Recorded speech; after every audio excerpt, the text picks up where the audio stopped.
Together, Hail Mary, full of grace, the Lord is with you. Blessed are you among women.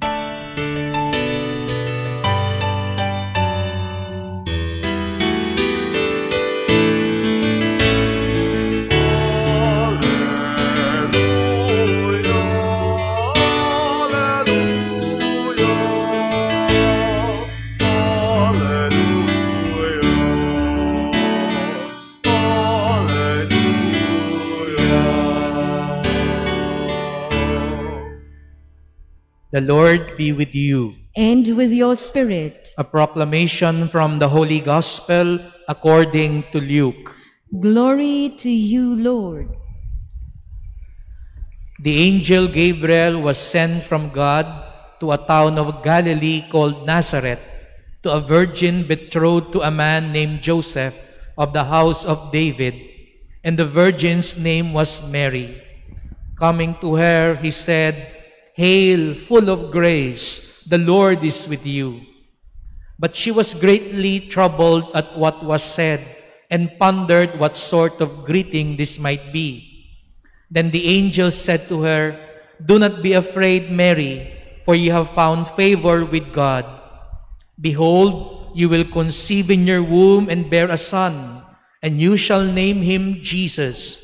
He will be great and will be called Son of the Most High, and the Lord God will give him the throne of David his father, and he will rule over the house of Jacob forever, and of his kingdom there will be no end." But Mary said to the angel, "How can this be, since I have no relations with a man?" And the angel said to her in reply, "The Holy Spirit will come upon you, and the power of the Most High will overshadow you. Therefore, the child to be born will be called Holy, the Son of God. And behold, Elizabeth, your relative, has also conceived a son in her old age, and this is the 6th month for her, who was called barren. For nothing will be impossible for God." Mary said, "Behold, I am the handmaid of the Lord. May it be done to me according to your word." Then the angel departed from her.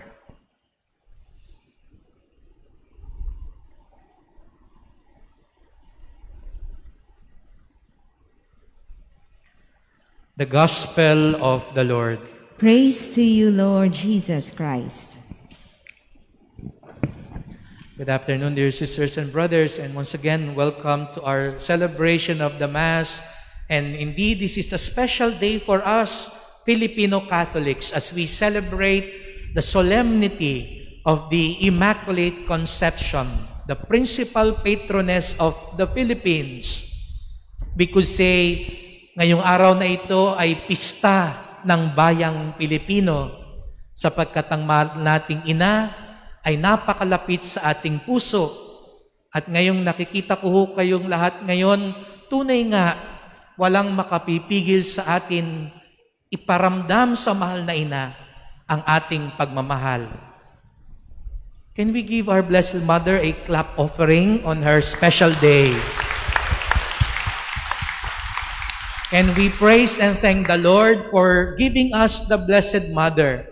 We praise and thank the Lord that we are able to gather around the table of His Son to celebrate the love of God.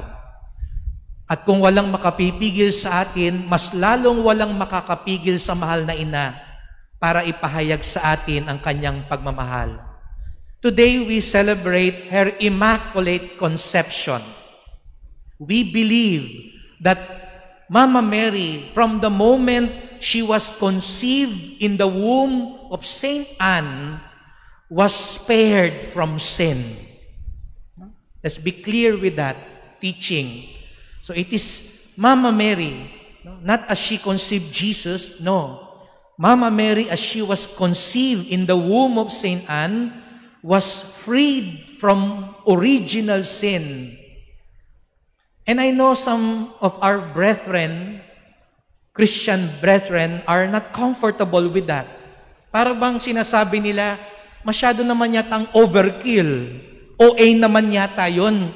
Na bakit ganun yung privilege na ibinigay kay Mama Mary, that she was spared from sin. Why? Because she is the mother of Jesus, the mother of God. But let me lead you in reflecting on this feast, using on what we have been so accustomed for the past 8 months with this pandemic.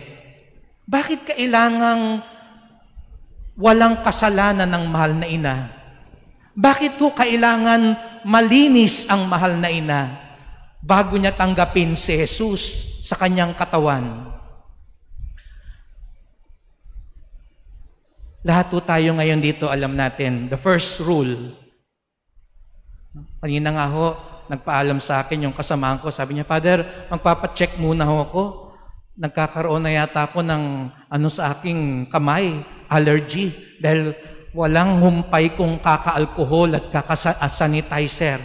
Dahil miya't-maya, linis ako ng linis. Ngayon, naintindihan natin, bakit kailangan maging malinis? Mahirap ngayon bang maintindihan bakit kailangan maging malinis ang mahal na ina bago niya tanggapin si Jesus? I don't perhaps need to elaborate on that because you very well understand how important it is to be clean.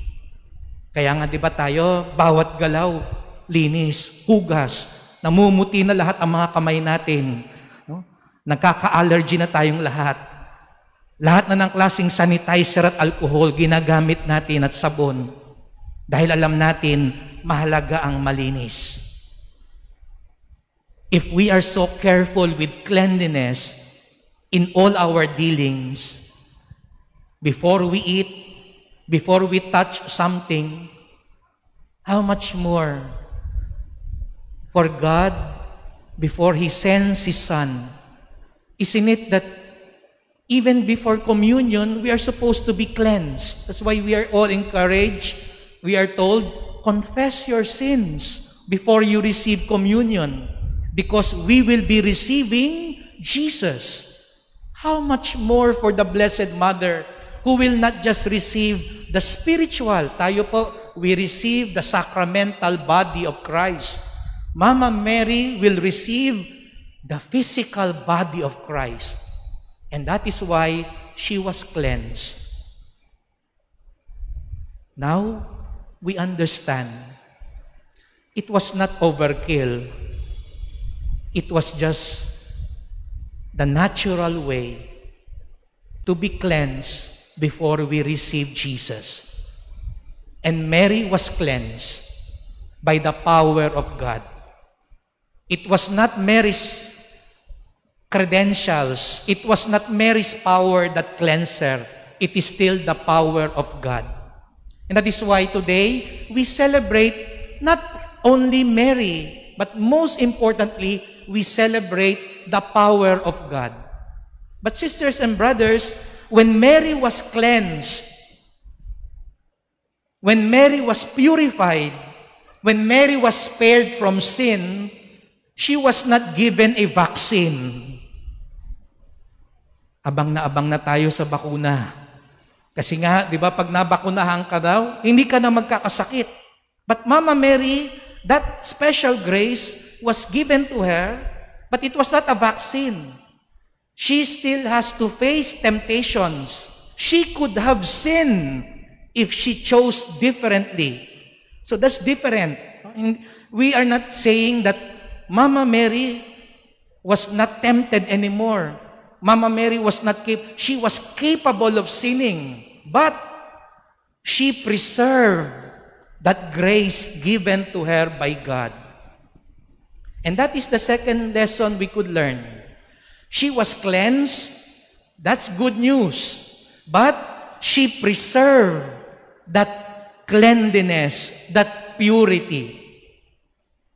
Kaya nga ho tayo, di ba? Opo, pinapalakas natin yung immune system natin ngayon, pero kailangan mo pa rin mag-mask, Kailangan mo pa rin mag-face shield, kailangan mo pa rin mag-distancing, kailangan mo pa rin mag-ingat. At yun din po, that's why we extol Mama Mary now, because she did her best to preserve that grace given to her by God. Not a few times I encounter people, of course with safety, who got COVID-19. And you know, their lamentation, ang dami naman nilang face mask, galon-galon ng alcohol nila sa bahay. Pero alam niyo malungkot, hindi naman kasi ginamit. Mali rin ang paggamit. Nag-face mask nga, binabarin.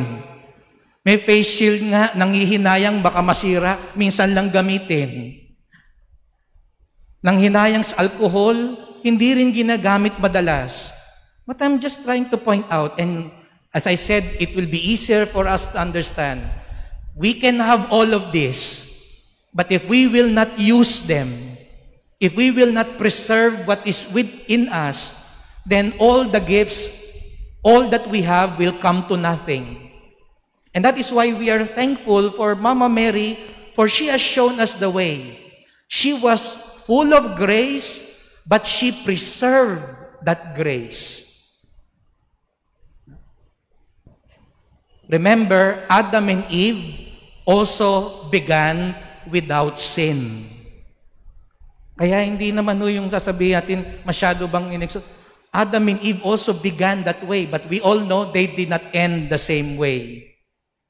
Because they did not protect and preserve what they received. And that is the grace we pray to Mama Mary. Mama Mary, God is giving us right now. We were spared, we are strong. You still have a job. You still have something in your life right now. You still have peace, you can still sleep. Mama Mary, help me preserve these graces, these blessings I have right now. Because they can also be removed at an instant. How? In the first reading, we heard the book of Genesis. Adam and Eve. You know, one time I saw a picture of Mama Mary wearing a face mask. No? Ang ibang mga Belen siguro daw ngayon maglalagay ng naka-face mask. No? Hindi ko pa alam ang Belen natin dito kung ganon din ba ang itsura. No? But perhaps we could say, Mama Mary had that spiritual face mask by turning away, distancing herself from what may contaminate her. Di ba ganun tayo ngayon? We try to distance, we try to do this so that we won't be contaminated from mouths that may contaminate her. But it is not just the physical mouth, it is the mouth of the evil one. Yes, we heard Adam and Eve.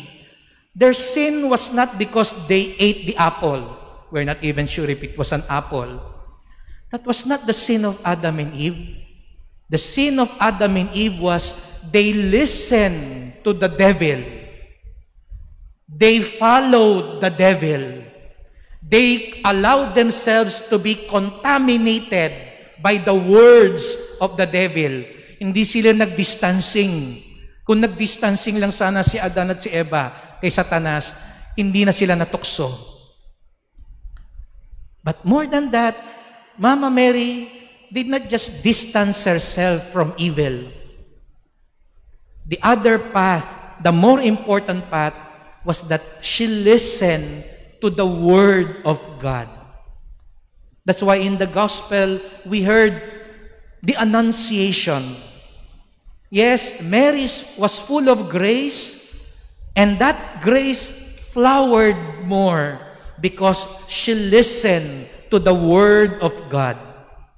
Today, sisters and brothers, as we journey through this pandemic, if you want to survive, if you want to thrive, if you want that grace to grow and bear fruit, do not just distance away from people, especially from wicked ones, but more importantly, listen to the Word of God.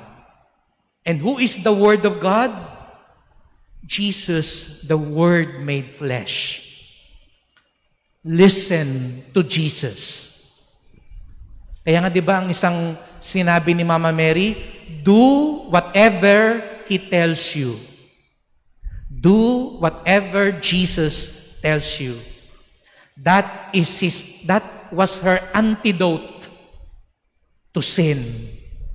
That was her protection against sin. That was the key element for her to preserve the original goodness, the original grace that she received from the Lord.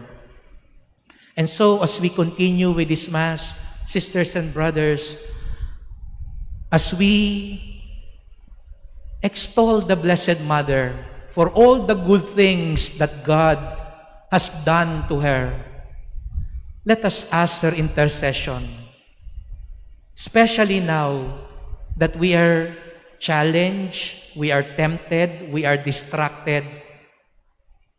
Dear Mama Mary, teach us to be cleansed by the Lord.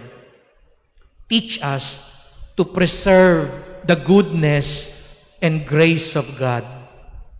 Teach us to listen to Jesus.